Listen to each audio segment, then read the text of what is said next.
बोलिए श्री कृष्ण भगवान की जय। श्रीमद् भगवत गीता के 9वें अध्याय का महात्म्य।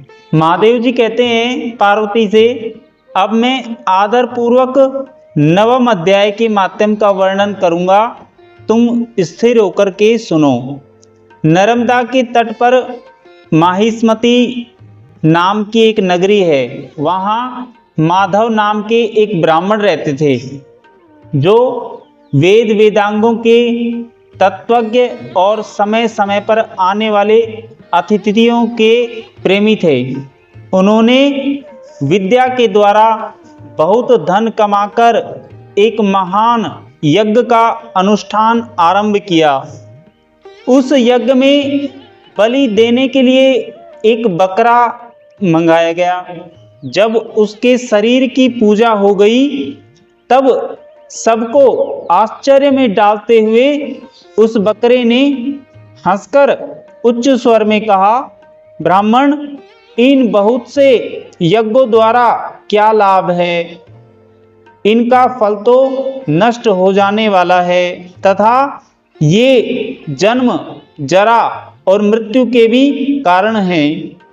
यह सब करने पर भी मेरी जो वर्तमान दशा है, इसे देख लो।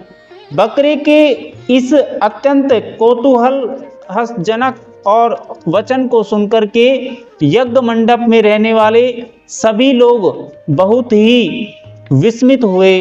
तब वे यजमान ब्राह्मण हाथ जोड़ करके अपलक नेत्रों से देखते हुए बकरे को प्रणाम करके श्रद्धा और आदर से साथ पूछने लगे कि ब्राह्मण बोले, आप किस जाति के थे? आपका स्वभाव और आचरण कैसा था तथा किस कर्म से आपको बकरे की योनि प्राप्त हुई? यह सब मुझे बताइए। बकरा बोला, ब्राह्मण, मैं पूर्व जन्म में ब्राह्मण के अत्यंत निर्मल कुल में उत्पन्न हुआ था। समस्त यज्ञों का अनुष्ठान करने वाला और वेद विद्या में प्रवीण था।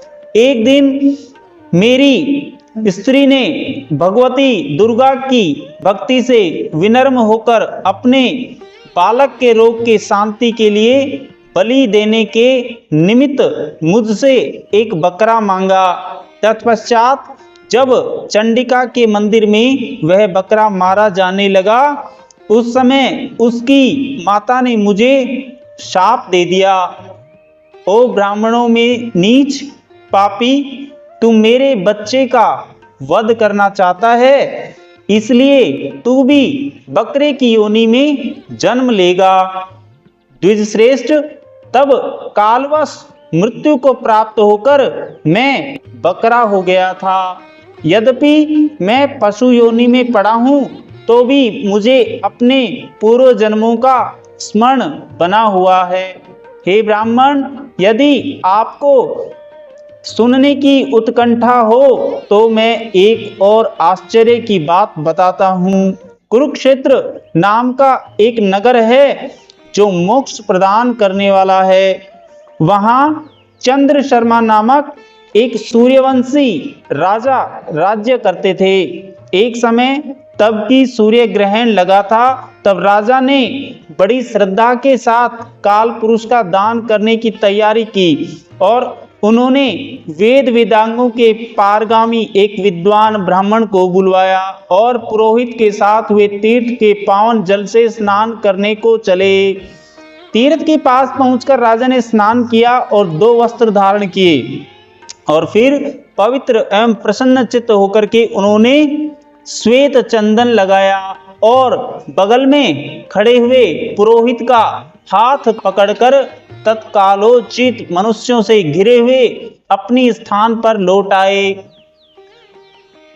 उनके आने पर राजा ने यथोचित विधि से भक्ति पूर्वक ब्राह्मण को काल पुरुष का दान किया। तब काल पुरुष का हृदय चीरकर उसमें से एक पापात्मा चांडाल प्रकट हुआ। फिर थोड़ी देर के बाद निंदा भी चांडालिका का रूप धारण करके काल पुरुष के शरीर से निकली और ब्राह्मण के पास आ गई। इस प्रकार चंडालों की वह जोड़ी आंखें लाल किए हुए निकली और ब्राह्मण के शरीर में हठात प्रवेश करने लगी। ब्राह्मण मन ही मन गीता के 9वें अध्याय का जप करते थे और राजा चुपचाप यह सब कौतूहलवश देखने लगे और ब्राह्मण के अंतःकरण में भगवान गोविंद शयन करते थे, वे उन्हीं का ध्यान करने लगे। ब्राह्मण ने जब गीता के 9वें अध्याय का जप करते हुए अपने आश्रयभूत भगवान का ध्यान किया, उस समय गीता के अक्षरों से प्रकट हुए विष्णु दूतों द्वारा पीड़ित होकर वे दोनों चांडाल भाग गए और वहां से दूर चले गए। उनका उद्योग निष्फल हो गया।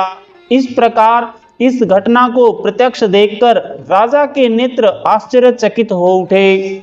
उन्होंने ब्राह्मण से पूछा कि हे विप्रवर, इस महाभयंकर आपत्ति को आपने कैसे पार किया?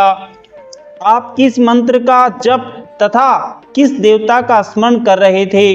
वह पुरुष तथा वह स्त्री कौन थी? वे दोनों कैसे उपस्थित हुए? फिर वे शांत कैसे हो गए? यह सब मुझे बतलाइए। तो ब्राह्मण ने कहा, राजन, चांडाल का रूप धारण करके भयंकर पाप ही प्रकट हुआ था तथा वह स्त्री निंदा की साक्षात मूर्ति थी। मैं इन दोनों को ऐसा ही समझता हूँ। इस समय में गीता के 9वें अध्याय के मंत्रों की माला मैं जपता था, उसी का माध्यम है कि सारा संकट दूर हो गया। हे महीपते, मैं नित्य ही गीता के 9वें अध्याय का जप करता हूँ, उसी के प्रभाव से प्रति ग्रह जनित आपत्तियों के पार हो सका हूँ। यह सुनकर राजा ने उसी ब्राह्मण से गीता के 9वें अध्याय का अभ्यास किया। फिर वे दोनों ही परम शांति यानी मोक्ष को प्राप्त हो गए। यह कथा सुनकर ब्राह्मण ने बकरे को बंधन से मुक्त कर दिया और गीता के 9वें अध्याय के अभ्यास से परम गति को प्राप्त किया। बोलिए श्री कृष्ण भगवान की जय।